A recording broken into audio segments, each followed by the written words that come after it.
Africa Content TV.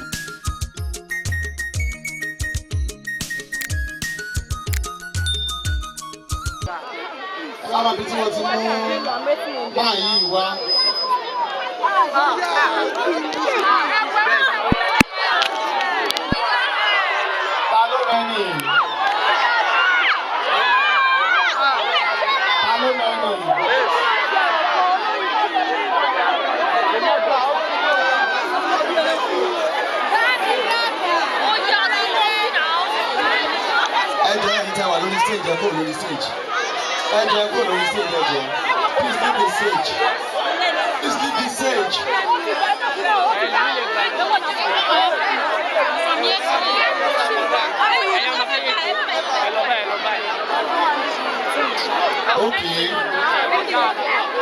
You want to buy shoe and we will play about it. Now it's okay.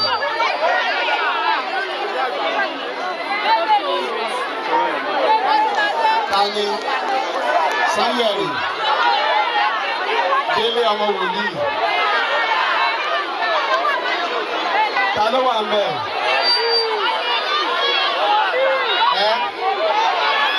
Okay. I do Shama, any soul Flood, we have been looking for you. Flood, everybody have been looking for you. Where are you?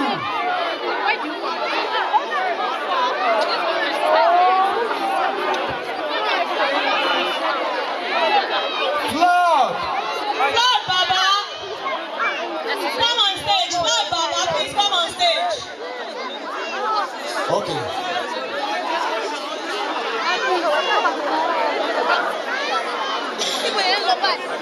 Ta ló ń lò fún ẹ tó ń dánwò?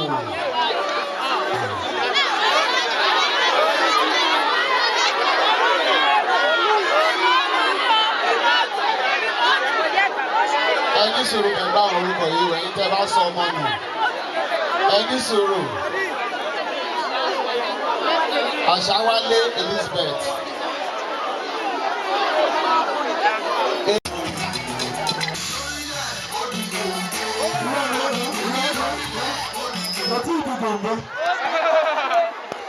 Hello, children! When I say hello, children, you say hello, Woli. Hello, children! Hello, children! You know what? You guys are the best. If you know that you are the best, let me hear you say yeah! Happy Sunday! Let's go, people. Special shout out to my friend. Paul, Macaroni. And of course, to my very own Enigma, the man that I love so much. My father, my mentor, my Oga. M-O-N. If you love Dr. Woliagba Ayo Ajewole, let me hear you say Altar.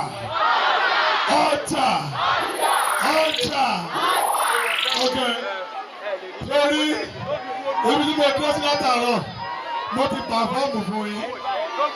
Lè wá pa mí. Yóò mọ̀ pé máa pẹ́ tó yìí. Ẹlẹ́dàá mi ò. Ó wà ní ugbó àpà mi. Ẹlẹ́dàá mi ò bó ti sè nínú aṣọ bọ́ọ̀nì. And I can also see my very own father, humble to a fault, Dr. Ibrahim Chata. I love you, sir. You know what, children? Permit me, when it comes to your case, I can do like this till any time. I don't do this for any other event, but when it comes to the children matter, I'm ready to go any length because I love you. Yeah. Okay. Yeah.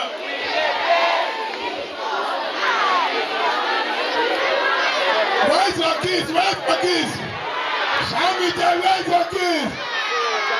Let's go again. I love you, everybody. Oh yeah. Oh yeah. Sweet baby. Oh yeah. Okay.